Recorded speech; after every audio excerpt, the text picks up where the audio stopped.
Um, so today our guests are APN's new Communications and Development Associate, Max. Max, I'm so sorry if I butcher your name, so please correct me. Albert Deitch, is that right? Okay, wonderful. That's absolutely spot on. Nobody ever gets it right, so thank you. Wonderful. Her predecessor, Claire Davidson Miller, and our intern, Eliana or Ellie Blumberg. There has been a lot of discussion about the shift in the way the younger generation of Jewish adults engage with Israel and the conflict for a while now. I know a number of articles were written about the evolution of my generation, millennials, and kind of what we went through on the subject, but things kind of seem different to me for Gen Z. For one, they came into adulthood during the Trump era, where I would argue that there was kind of a new energy around activism in general. And I'm excited to explore how this, among other things, impacted your engagement on this issue. So to get us started, I'd love to have each of you take a few minutes to introduce yourselves, share a little bit about your background, what brought you to Israel-Palestine advocacy, and what shaped your thinking around this issue. If Claire, you wouldn't mind going first. Yeah, hi, my name is Claire. My pronouns are she, her, hers, and I'm actually on my way out of APN right now. Over the past year or so, I've been the Strategic Communications and Development Associate, but I am going to be wrapping up my role at APN next month and going back to school, specifically to rabbinical school. So when I say that, it probably won't shock you that I grew up pretty engaged in the Jewish community. I'm from a family that kind of has straddled conservative and Orthodox Judaism throughout my childhood and my life. And when I was young, Israel I can't remember a time that Israel was not present in my life. My grandmother and her parents emigrated from a small town in Poland to pre-state Palestine in the 1930s. And after the German invasion of Poland, pretty much just never heard from any of their extended family again, and would eventually learn that all of their family had been killed in the city. So Israel for me growing up was always presented in this savior narrative. Without Israel, my grandmother wouldn't have remained alive and I wouldn't have been born. And I think the first thing to really introduce some nuance to my own understanding of Israel was when I believe I was 14 or 15, and a Palestinian exchange student from Ramallah joined my ballet class. And I had never really met a Palestinian before, and I remember being shocked when I found out that she didn't speak Hebrew. I didn't understand how someone could live in a country and not speak the language. And it was only then that I started to conceptualize that living in the West Bank, living in Palestine, and living in Israel were two separate things. And from there, my interest took on a life of its own, and I started to read on Israel-Palestine. I joined an Israeli-Palestinian discussion club at my high school. And, fast forward to college, where I studied Middle East studies and Judaic studies so that I could focus on the conflict. And here I am now. Thank you so much, Claire. Max, may I ask you to go next? Of course. So, hello, my name is Max. I'm the new Strategic Communications and Development Associate.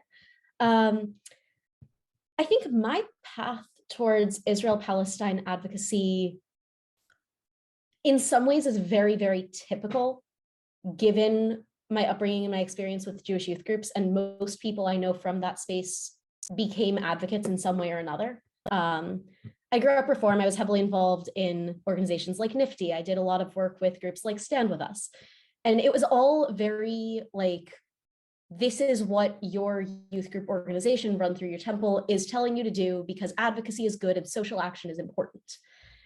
And I didn't register until like maybe late high school that there was a sort of distinct contradiction between how they were talking about social action and advocacy and how they were also structuring conversations about Israel and Palestine.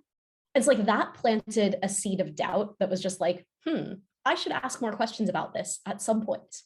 Fast forward a couple of years to college, I was majoring in history and anthropology, and those are courses of study that make you ask a lot of questions. And in a lot of ways, anthropology in particular, like as a discipline, drags people into asking hard questions that I would say professors don't necessarily like answering. And in my case, I had to look beyond my university for more answers, which is when I started asking questions about things like borders and why are borders where they are and how did displacement happen in these areas. And something to know about me in general as a person, there is no turn of phrase that I hate more than, oh, it's because that's just the way it is. And I like to ask why a lot. And I kept asking why, and I kept getting told, oh, it's just the way it is. So I ended up doing my master's in history, continuing to ask questions about border placement, Israel and Palestine. And then academia was very concerned with how did it happen? And I was a little bit more concerned about what's happening now. And so when I graduated with my master's, I came and joined APN, and here I am. Well, we're very glad to have you, Max. Ellie, would you mind sharing a little bit about your experience? Yeah, absolutely. So I'm Ellie Blumberg. I am going to be a junior at Brown in the fall. I'm studying public health and Middle East studies there. And unlike Claire and Max, I probably didn't have like the traditional Jewish upbringing, if that's even a thing. I went to like a very lefty reform Hebrew school as a child, and like Israel was never really a part of my Jewish education. I knew that my dad's politics were to the left of like most other Jewish adults who I knew, but I didn't really know what that meant. And it wasn't until high school that I really started thinking about things because, you know, as an American Jew, you're in an environment where there aren't very many other Jews. Usually you're asked to speak on Israel, Palestine, even if you're 13 and have literally no information. And I always was really scared to talk about this stuff because I felt like I didn't have enough information to really defend my opinion. But fast forward to 2020, I'm supposed to start school in September, but Brown announces that they're not going to bring freshmen back until January in order to make the campus less populated, COVID stuff. And I am sitting at home really just like bored and lonely because all my friends are at college and I am just like at home. And I see a Facebook post in like the Hillel student group talking about a J Street meeting. And I had vaguely heard of J Street U, mostly in relation to their Birthright campaign, but had very little information and just decided to show up because I had really nothing better to do. And got pretty involved. Saw a talk by Breaking the Silence, which if you're not familiar, is an organization of former IDF soldiers who speak out about their experience, and was really, really moved by this. Not particularly because it was information that I didn't necessarily know, but I found it really inspiring in that I felt like, what am I talking about? I do have enough information, right? Like, I know that occupation is bad and it's against international law and it's being funded with US dollars. And that should be enough information to motivate me to talk about this. Like, I shouldn't keep hiding behind the idea that I don't have enough information. So got very involved, said yes to things. And yeah, so now I'm the New England president of J Street U and the national vice president, and I'm very excited to be interning for APN this summer. So that's a little bit about me. Amazing. Thank you so much. And that is actually the perfect segue into my next question. So well done, Ellie. I do want to talk, I mean, we'll get through, you know, the gamut of young adult experiences here, but, you know, something that really strikes me as different between our generations and certainly the generations preceding mine is the opportunity for progressive pro-Israel engagement on college campuses and kind of how much that weaves into people's stories about, you know, how they came to this.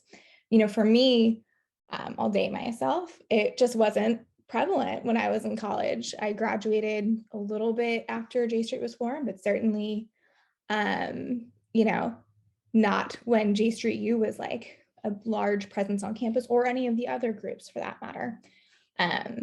So it seems like it's a common entry point into this world now. And my question for you guys is, one, how did that, I guess this is more for Claire and Max, but Ellie, please weigh in. I've noticed there's been like a drop off in formal engagement in larger organizations upon graduation, where people are very, very involved while they're on campus. And then after they graduate, it just doesn't seem to be as much of a space for them. So I'll ask if you guys can dig into a little more of your on-campus experience, but two, like what was it like, after, and Ellie, you can talk about your peers as well. Like how does that work? How do people stay involved? And why do you think there may be a drop off? I personally found my campus experience around J Street to be a very complex one, because at the same time, I was the president of our J Street chapter on campus.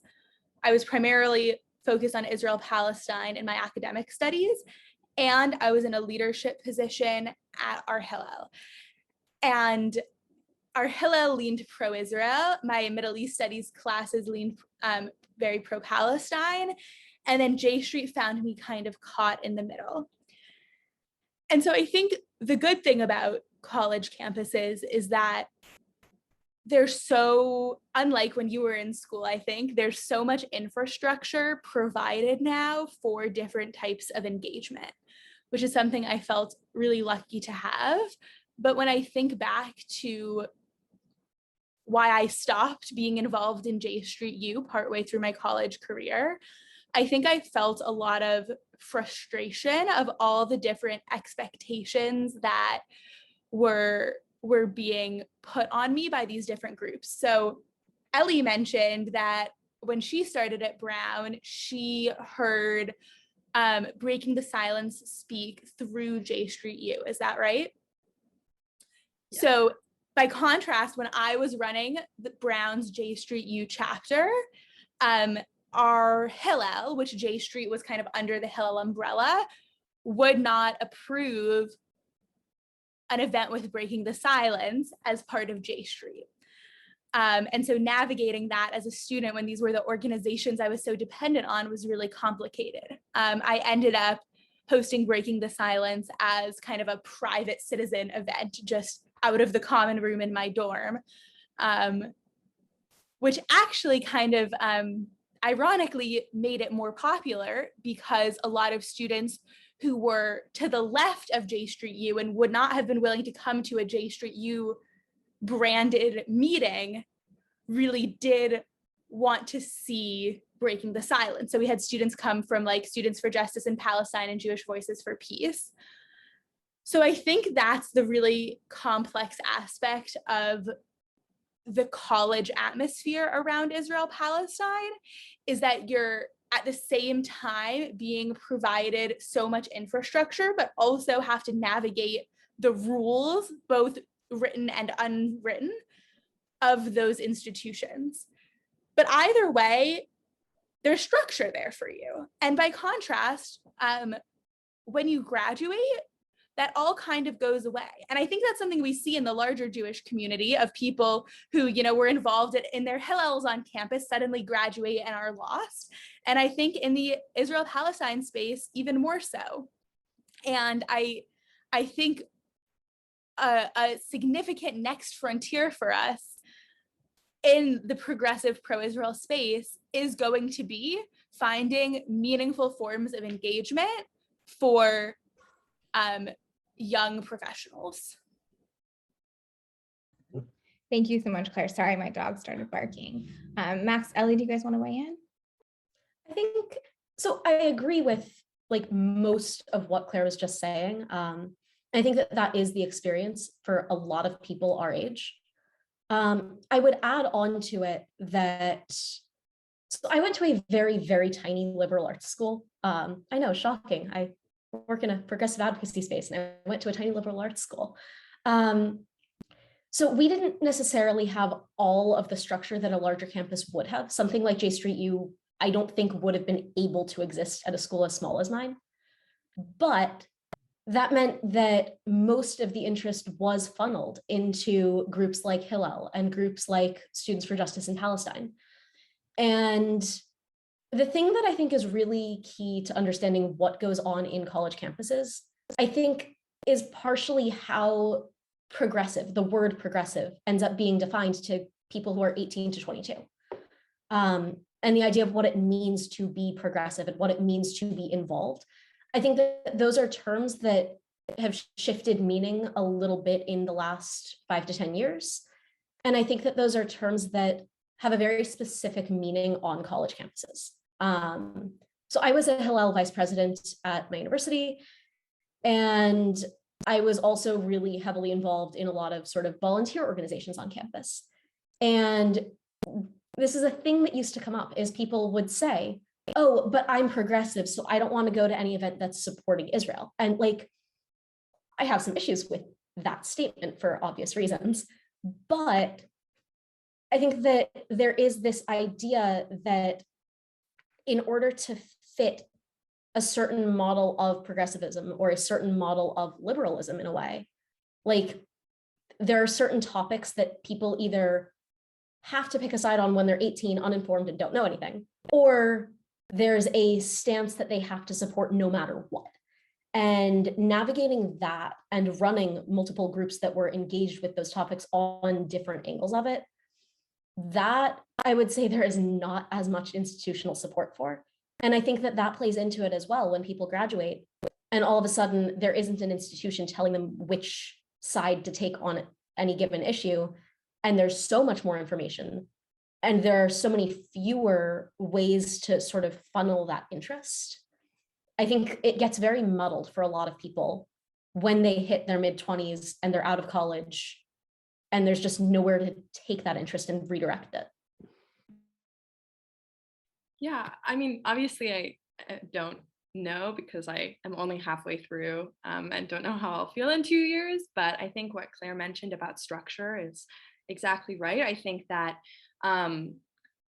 there's this idea that I definitely think about frequently and a way that I approach sort of this kind of work, which is that college is a really exciting time in people's lives for various reasons. But one of them regarding Judaism and regarding Israel-Palestine is that for the first time, you're really by yourself. You're able to sort of define religiously what Judaism means to you, but you're also separate from the Jewish institutions that you were brought up in. You're separate from your parents for the first time.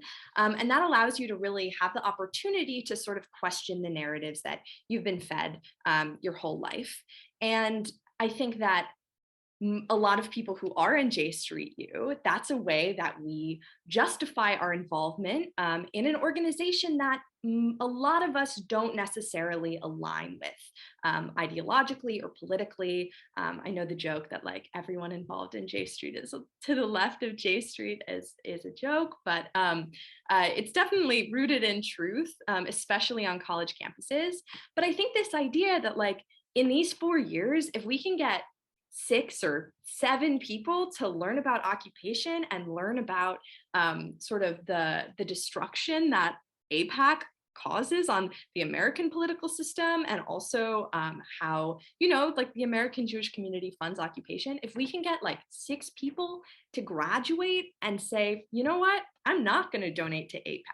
I'm going to break this tradition, quote unquote tradition, of supporting these Jewish institutions, that's enough, right? Like that's what motivates me to do this, because I feel like we really have an opportunity to make people question what they've been taught. I think that I know that lifelong learning is a thing and that obviously you continue to learn even once you graduated from college. But I think that when you're in it, it's sort of you have this mindset of like, okay, I have 4 years to change these people's minds. And senior year, if they're still you know, in the Israel Club and like decide that they're never going to talk to us about their experience or about, you know, Palestine in general. They refuse to say the word occupation, that like it's a lost cause, and like there's no point in trying to do this after graduation, which is not true, I think. But I think that definitely is a mindset that contributes to this. And also, like Claire mentioned, doing this work is hard. It's exhausting because while yes, J Street U at Brown has like 35 members, which is really exciting and very big, and the Israel Club has like 10 to 15 members, institutionally, Hillel is on their side. Not, you know, and Hillel says they don't take a side, but it feels like we're not being supported by the Jewish institutions, which makes the work really, really exhausting. And I think after college, a lot of people decide that like, I can't keep doing this because I just don't have the energy to. So, yeah. I just have to jump in really quickly and give Ellie like a huge shout out, because when I was running J Street, we also had around 10 to 15 people, and Ellie has perhaps not quite single-handedly, but like single-handedly more than doubled the size of J Street, which is huge. Thanks, Claire. People are presented with the information. They tend to be interested in learning more. So just got to get it to them. I kind of want to hop in on that though, because I think some of it is very campus to campus different. Like, I think people on different college campuses and on campuses that align politically in different ways have drastically different experiences on this. Like most of my friends from my university did not stay involved for a lot of the reasons that you just listed. It's exhausting. The communications aspect of it is not something that 18 to 22-year-olds are necessarily equipped to deal with. I mean, props to both of y'all. But I think my experience at a tiny liberal arts school was different from what the two of you experienced, is in turn really different from what my friends who ended up at UGA went with. I just think in a lot of ways it does come down to that idea of what structures are there and what structures are present. Because I think that it has a lot to do with what options for how that information is presented are in turn presented to you at said university, if that makes sense.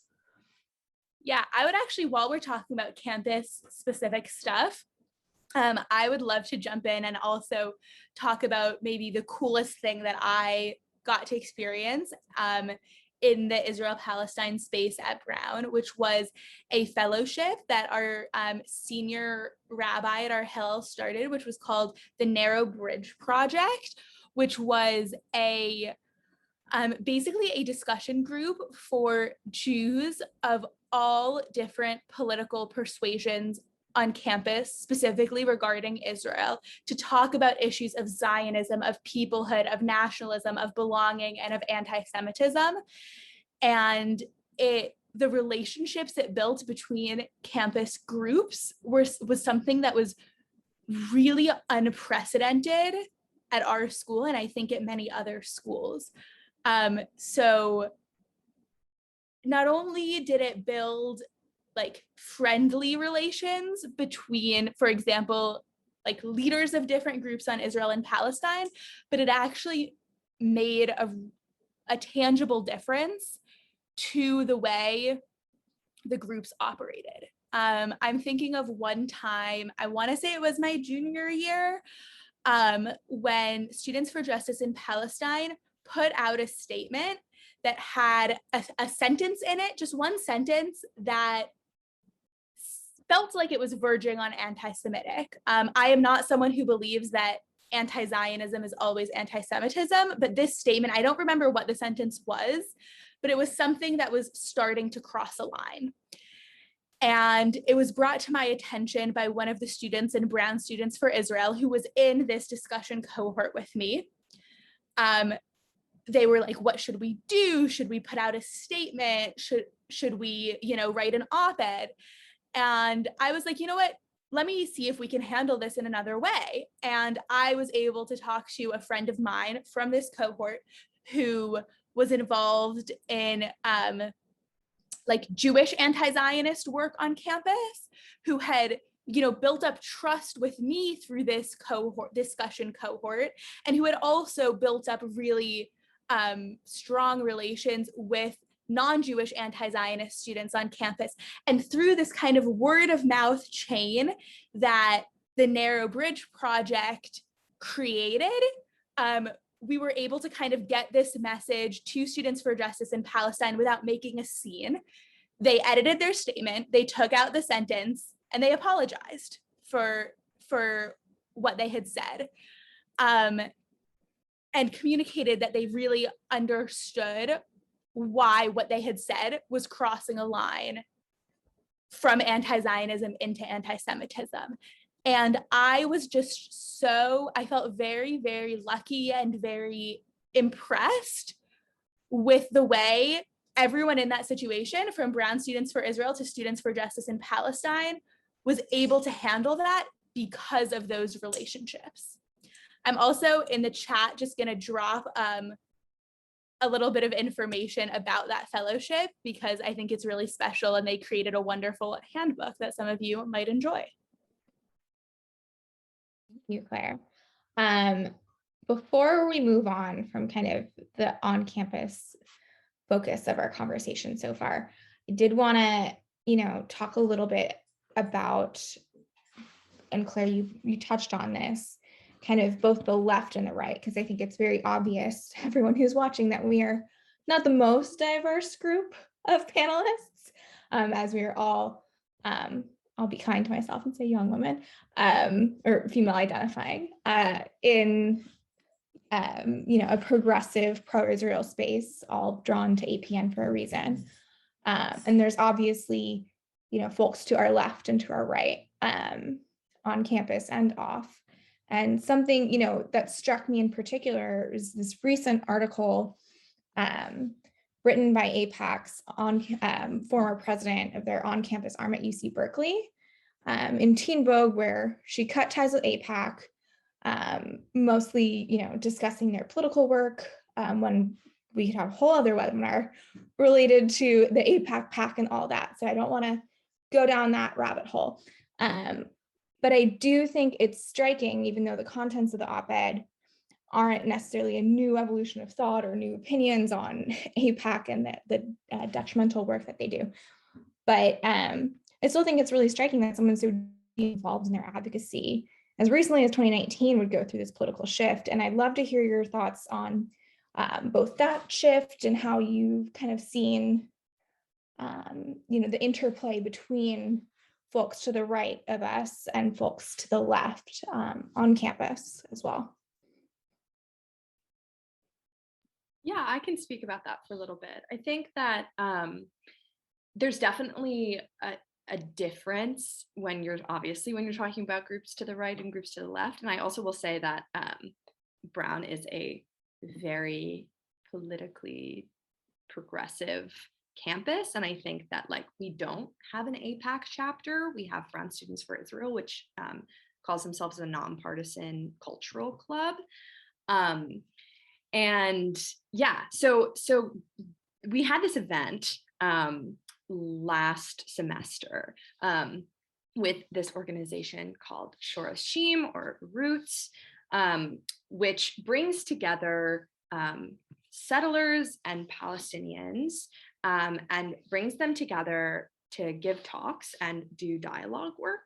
And obviously, just going down an AIPAC rabbit hole, talking about dialogue work is also a rabbit hole that we can get caught in. But I will say that this event it wasn't J Street sponsored, but Hillel had it, which was cool. That it was the first time that Hillel had brought a Palestinian to speak inside of the building. And he was sitting right next to a settler, but it was still a big deal. And for the first time, people who sort of had never really felt comfortable listening to Palestinian voices felt comfortable enough, because A, it was in a Hillel building where they felt safe, and B, that this Palestinian was also sitting next to this settler. And that made them feel like it was okay that they were engaging in this work. And a lot of what the Palestinian guy said opened some of their eyes. And I talked to a few friends afterward who were like, wow, like I heard you guys talking about checkpoints and like never really realized that it really affects people. And so that was a big deal, I think, on campus that got some people who had been in very pro-Israel bubbles to sort of question that a little bit. But I will say that in general, when we're talking about movement, it usually happens to the left, that we get people to come into a J Street space and for the first time they're talking about these things and realizing like all the information that's been hidden from them for so long, and that slowly they end up moving further to the left of J Street just by being exposed to more information. I think on the right, we see it a lot less frequently just because on Brown campus specifically, and I think on other smaller liberal artsy campuses that lean to the left, there's this mindset among students who identify as Zionist that they're sort of under attack in this way, and that they really need to sort of stick together because it's scary to be a Zionist on campus. And I think that while not everyone who identifies as Zionist on campus feels that way, there is a small number of students who do, and that sort of mindset, that survivalist mindset, makes it really, really difficult for people to sort of step out of that bubble and move to the left, or move to the right, I guess.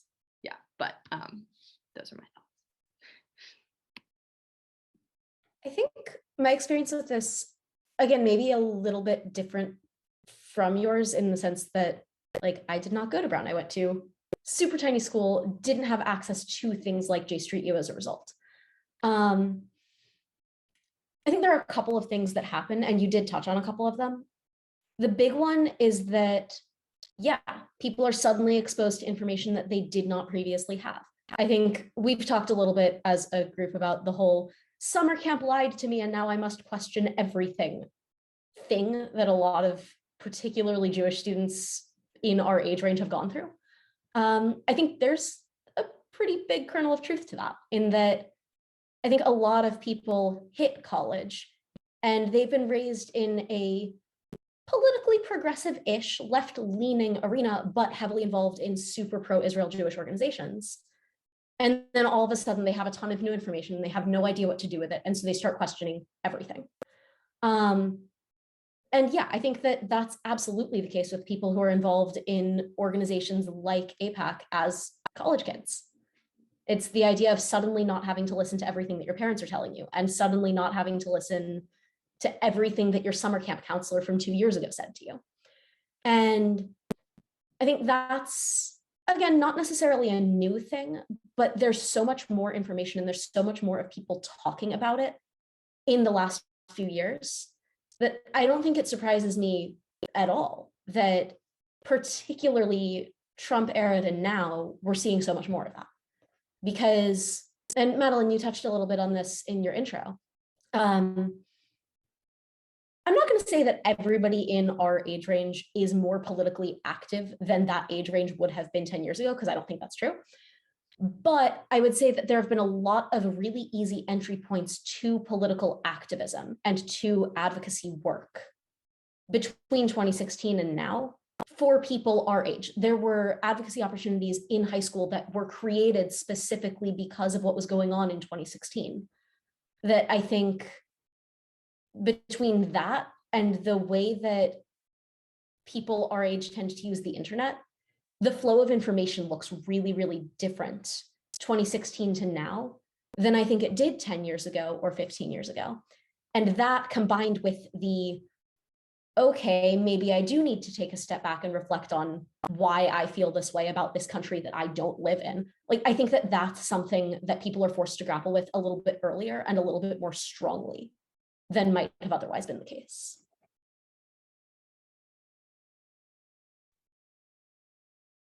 Thank you so much, Max, and Ellie and Claire, of course.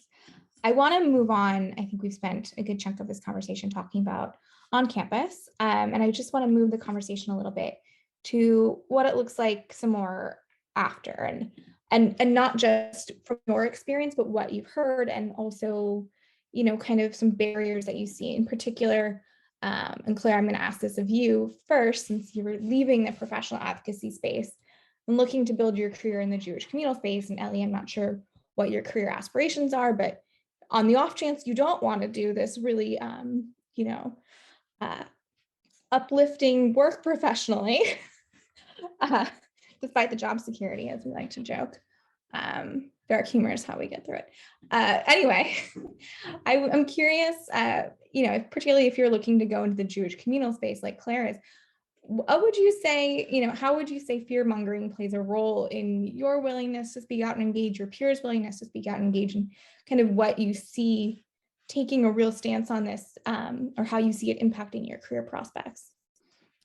Yeah, I can speak for myself when I honestly say that I am terrified. Like, I am really scared of what my Israel politics mean for my career. I am going to school to become a rabbi, and I want to be a pulpit rabbi. And that means that I am going to have to, and I want to be able to be a rabbi for many different types of people and be able to build trust and build relationships with as many people as I can. But in the Jewish community, there's so often like a purity test around Israel that I can see people really refusing to build relationships with me solely predicated on my Israel politics. And I have a number of friends in rabbinical school who have had similar experiences and similar fears. I do think the landscape is changing. Recently, there have been a few open letters from rabbinical students from different seminaries across the country denouncing the occupation. But it's hard to know sometimes where people see that line. And I think that there are so many things that can make a job in the Jewish community harder. And I think this really perhaps tops the list because so many people see it as a very black and white issue.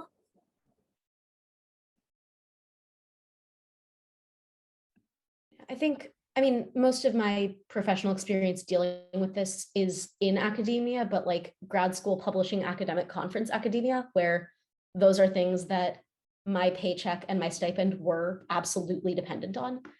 And yeah, it's the reason I left. Like, I can say that fundamentally, it is the reason why I said I wasn't going to do a PhD, was because there were conferences that I was informed that the reason I wasn't going to be invited was because of what I was publishing on, and the fact that I have very, I think, well-backed thoughts on this particular issue. And I was backing it up with research. I was backing it up with interviews. I was backing it up with conversations. But because of the stance that I was taking, I was told several times over, like, okay, your research is solid, but we won't publish you. Or your research is solid, but you can't present at this conference. You can submit your paper, but it will not be selected. And like that, I think, is a really, I'm not going to say it's a really common thing, because it's not like there are that many people doing that research in that space to begin with, but it is absolutely a struggle as far as people doing this work run into.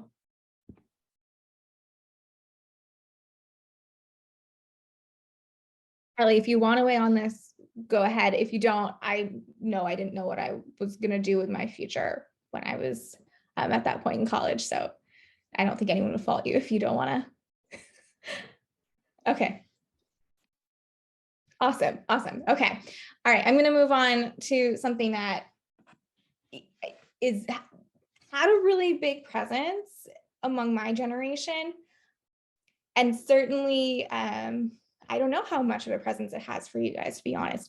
But from my perspective, when it comes to talking about young adult engagement on Israel-Palestine, I'd be remiss to not bring up Birthright.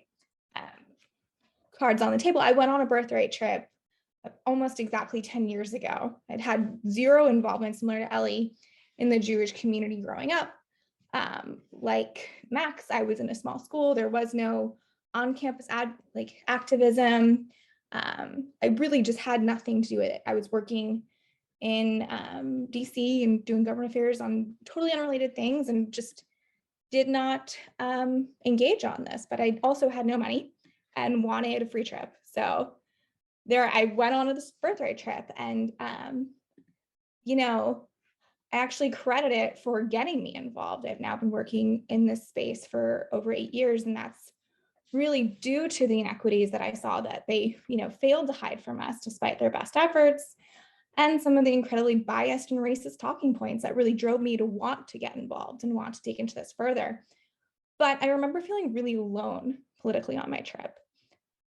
It seems like that's changed, and there's been a growing number of either younger millennials or Gen Zers who are declining to go on Birthright trips or organizing their fellow trip participants to push back against the narrative and arrange to see parts of the occupation for themselves. So first off, have either any of you three been on a Birthright trip? Why or why not? And have you seen this kind of shift in perspective on Birthright among your peers? I can jump in on this one. So I will say, first of all, yeah, I went on a Birthright trip. My trip was, I would say, pretty atypical in that it had a built-in extension that was academically inclined. I went specifically for the purpose of getting an archaeology certificate degree. And it was built into my program that it was involved with Hebrew University. And so it had most of the typical Birthright checklist items, but it was because of the qualifications that the people leading it had to have in archaeology and academics. They were really limited on who they could pick from. And they ended up giving us people who politically, I don't think were exactly in line with other Birthright trip organizers. In other words, they were even worse at hiding most of the inequities that were going on around us because they were actively pointing it out instead. And that, I think, is because they had a couple of PhD students tagging along who didn't have nearly as many restrictions on what they were and were not allowed to say. It was great. That said, my Birthright trip was absolutely probably the key event that got me involved in this kind of advocacy and in the kinds of questions that I was asking. I wrote my grad school personal statement on this. My statement of purpose had to do with this. It was literally, we went to Masada, it was a whole thing, made the whole big day out of it. And we got to the top and we started talking about the archaeology of the site. And I started asking questions. And they kept telling me, oh, we don't know, or, well, the archaeological report says this.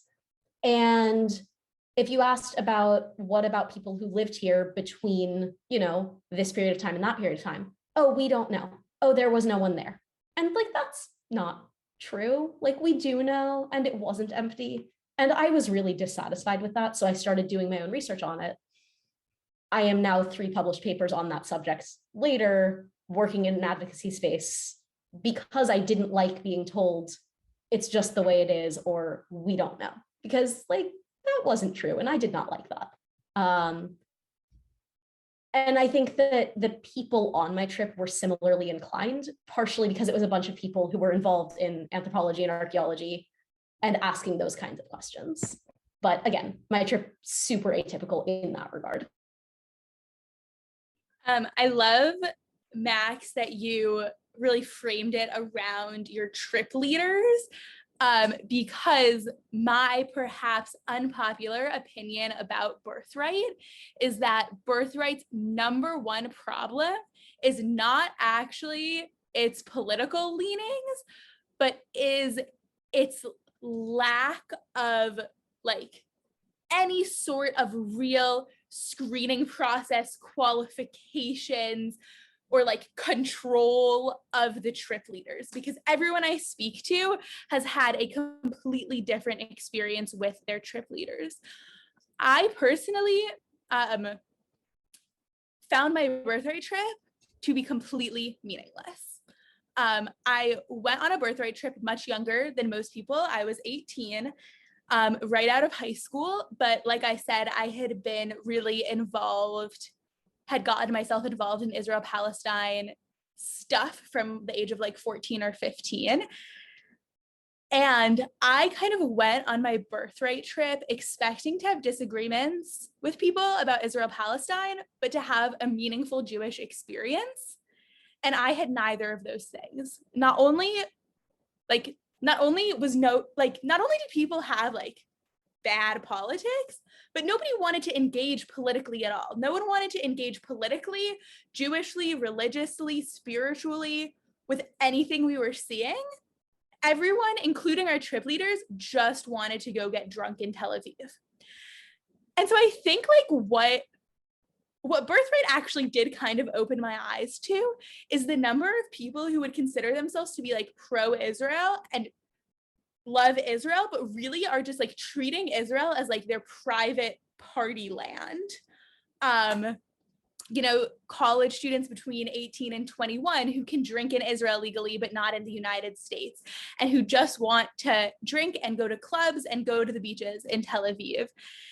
And I think one thing it did for me because of that was make me realize how important it is to have a real and a deep connection to Israel, whatever form that connection takes, to be willing to study and learn and engage with the complexity, because I did not want someone to look at me and think I was like a vapid airhead the way I felt about most of my trip, and especially my trip leaders, who were in no way qualified to be there and should not have been there.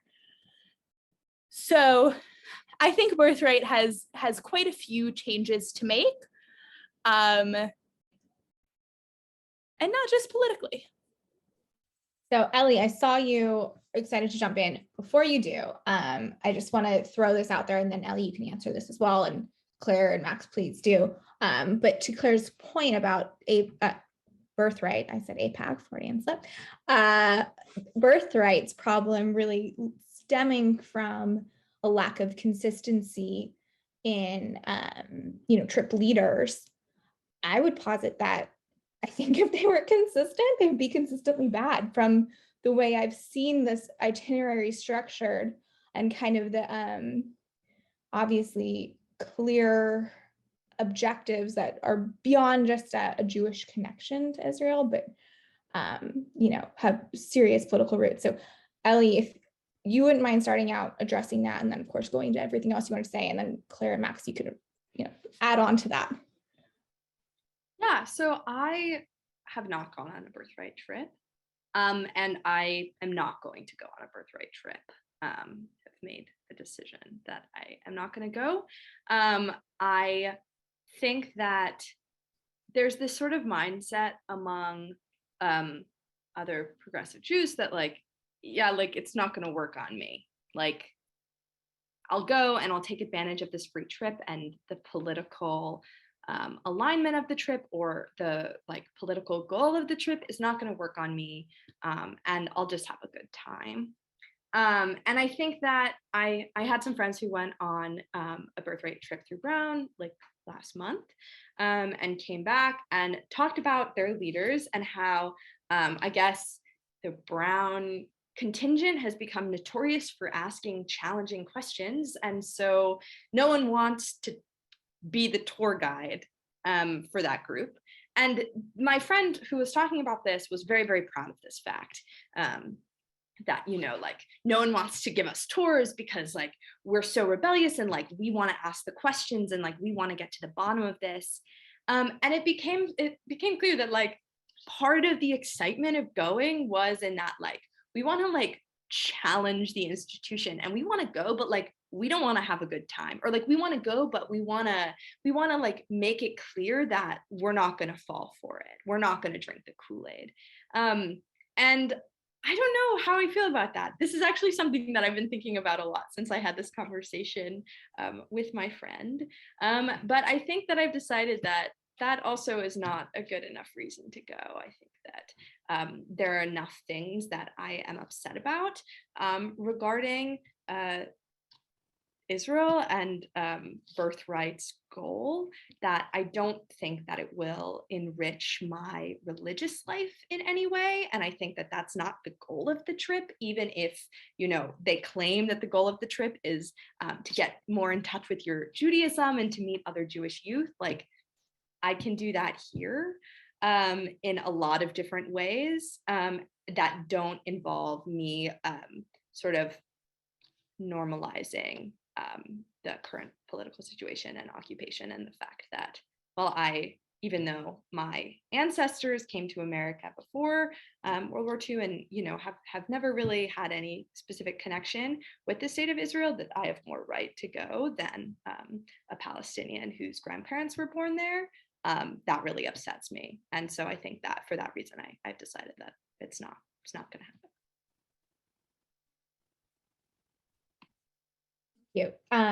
Claire, Max, do either of you want to add anything more on this? I think I just want to echo something that both Claire and Ellie have mentioned, which is that, I mean, okay, first off, we all know Birthright's a propaganda trip, right? Like in every possible way. But I think beyond that, I don't think I know anybody who's actually had a Birthright trip truly enhance their Judaism in any way. Like anybody who feels that really strong, deep-rooted connection to Israel was already going to go, and probably did so earlier, on a trip that would disqualify them from going on Birthright in the first place. Anybody who's in a position like I was, like, I didn't go for the Judaism. I went because I wanted an archaeology certificate degree. Like, I was going because I cared about the history. And that was true for every single person on my trip, with one exception, who wanted to party and have a good time and was very upset that there was schoolwork involved. Like, very upset. It was a whole thing. But I don't think I know anybody who's had a Birthright trip really enhance their religious experience and their religious connection to Israel. And I don't know exactly where I'm going with this, but I think that that's something that deserves a little bit more thought than I tend to give it on a regular basis. The one thing that I do want to say, sorry, Madeline, very quickly, before we wrap up the Birthright conversation, is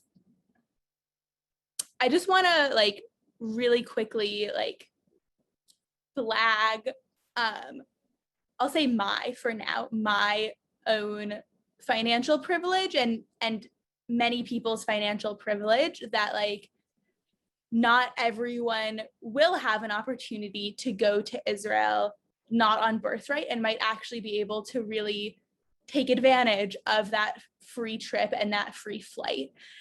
And to me, thinking now would I go on Birthright, for me, that wouldn't be a good enough reason. And if I had to make the decision again, I would not go on Birthright. But I also recognize that financially speaking, that decision looks different for everyone. And that's why, while I might counsel people about, you know, the dangers and the problems with Birthright, or encourage them perhaps not to go if they have another option, I don't think that I would, like, flat out tell someone, do not participate in Birthright. Fair point. Okay. So I know we're running short on time. So, and I understand that some folks join this hoping to kind of get a vision for the future, you know, hear how you guys think as well. So we'll end this on what I hope will be an optimistic note, but I have a feeling will not end up being. So I'll just throw this out here, but what, and this is a question from the Q&A, but given, you know, everything that's going on in Israel, Palestine, I mean, even the United States' engagement or lack thereof, how do you envision a solution to the conflict? Short question. So I've said this before, I think, to most of you guys individually. I'll say it again. I think my answer to that looked a whole lot different before Russia did certain things that Russia recently did. And I think that my answer to this looked different a few years ago before, I mean, looked different a few days ago before the Israeli government did what the Israeli government did. But I think a functional solution and a solution that we're actually going to see aren't necessarily the same thing. I think a solution that I envision is not necessarily the same as a functional solution or a solution that we're going to see.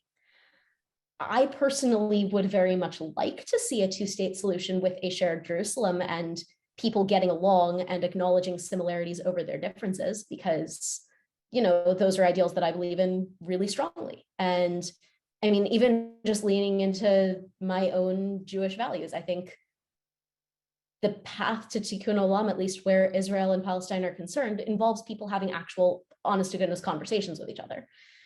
I also don't know how likely that is. I want to believe that that is a possibility and that it's something that can happen in the next, you know, short-term period of time.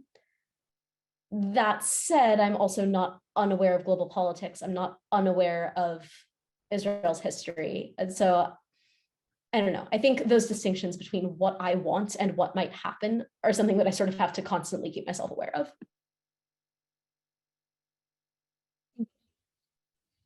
Yeah, this is a tough question. And I think one that part of being involved in J Street U means I have a lot of one-on-one conversations with people to like get to know them and get to know their backgrounds and like try to get them involved. And this is the question that I get very frequently. And I think my answer is that like, we're not even in a place where we can start to think about that. And maybe that's me being like, I can't even really visualize a solution right now. Maybe that's me like avoiding the question. But I think that that's kind of true, that we're in a position right now where something has to change or this is going to continue and something's going to break. Like, I really hope to God that, you know, that that history will, you know, play out and that it will, you know, end in justice and that will happen soon. But I don't know what that soon means. I know people talk about like a confederation instead of a two-state solution. That's like the thing that people are talking about. You know, Peter Beinart is a fan of that.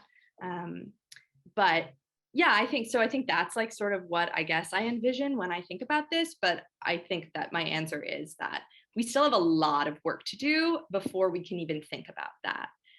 And that's not just like Israeli government work, you know, that's like American public work. Like, we have to educate people and we have to get people to realize that we are funding occupation and that we need to stop and we need to tell Israel that like, you can't keep doing this. We need to stand up to them and let them know that like, you know, they should take us seriously because we actually care about human rights and we care about justice. And, you know, how I feel about, you know, Zionism aside, right? Like, this is a human rights issue. And I think that that's what brings a lot of young people in my generation to this work, is that this is a human rights issue. And it's hard to think of a solution right now when there are so many violations every single day. And so many lives are being affected by this, and that we can really, really do something to change that. And that right now, nothing's happening. So sorry, got a little fired up, but yeah. Do not apologize. That was, I think, fantastic. And I think is very in line also with what I'm thinking. You know, intellectually, I love to play around in my head with the idea of a confederation, but politically, sociologically, like, that is not the reality on the ground right now. And I think that asking for a solution to the Israeli-Palestinian conflict at this point is like asking for a solution to like the dispossession of like Native American land to create the United States of America. You know, it happened, it's done. We're not going to like solve the problems or solve the inequalities or solve the racism that has already been perpetrated. In my mind, it's more of a where do we go from here? And I can tell you what I envision my role in it to be. Like, I see myself as someone who is going to be working on this issue in the Jewish community and trying to move the needle within the Jewish community and help educate Jewish Americans in about what's actually happening, as Ellie said, on the ground regarding the human rights of Palestinians. But what that hopefully eventually one day leads to, I don't know. And I will say to you now, as a 23-year-old, that I fear it will not happen in my lifetime. I do not expect it to happen in my lifetime. But that doesn't mean we can't make some sort of change. So I promise that was the last question, but I broke my promises. But we've gotten used to broken promises on this on this issue. So final question, speaking of working on this issue, speaking of working on, kind of making progress without an end in sight, I want to ask each of you concisely, because we are out of time, in what way has your involvement with APN served your passion on this issue?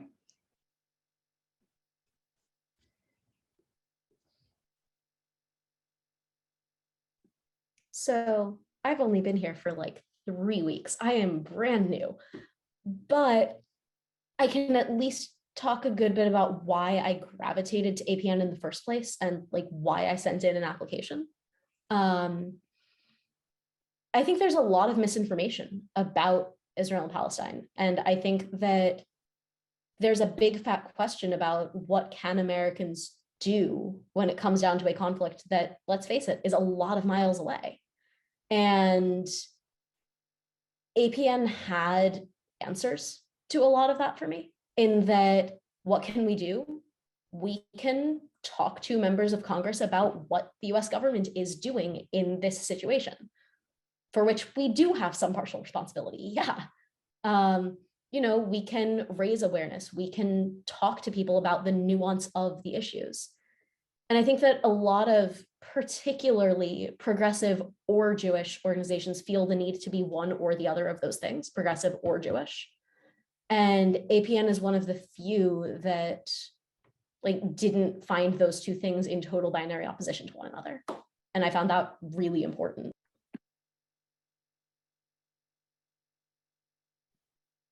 Yeah, I think that in talking about this issue, people get so caught up with the language we use.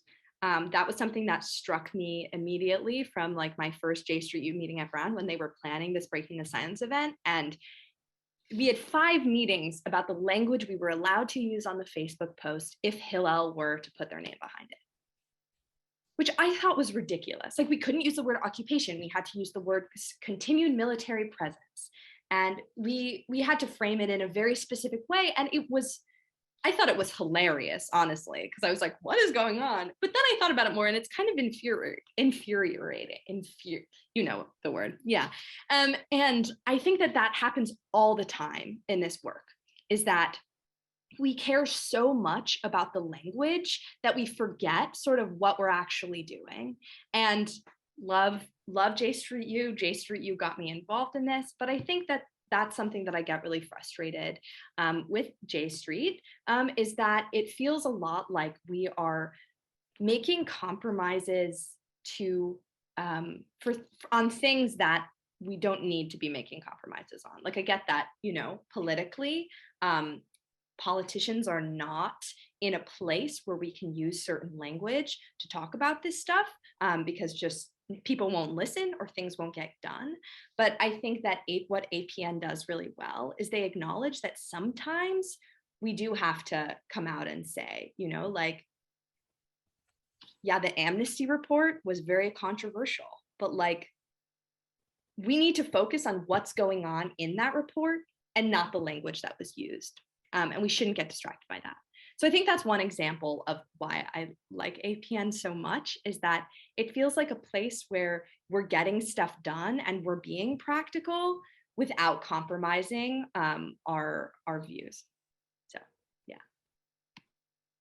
Yeah, I think that APN has given me a really good lesson on how to operate strategically within both the Jewish community and the various political fields, while also staying true and honest to my beliefs and to what's right. All right. Well, thank you all so much. I appreciate, speaking of staying true and honest and speaking the truth, I appreciate you all being open and vulnerable with us, particularly with, those kinds of concerns, Claire, you elucidated earlier.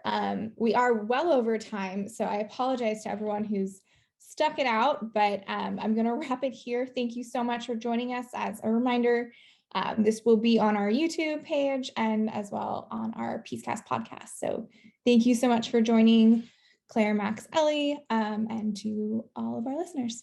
Take care.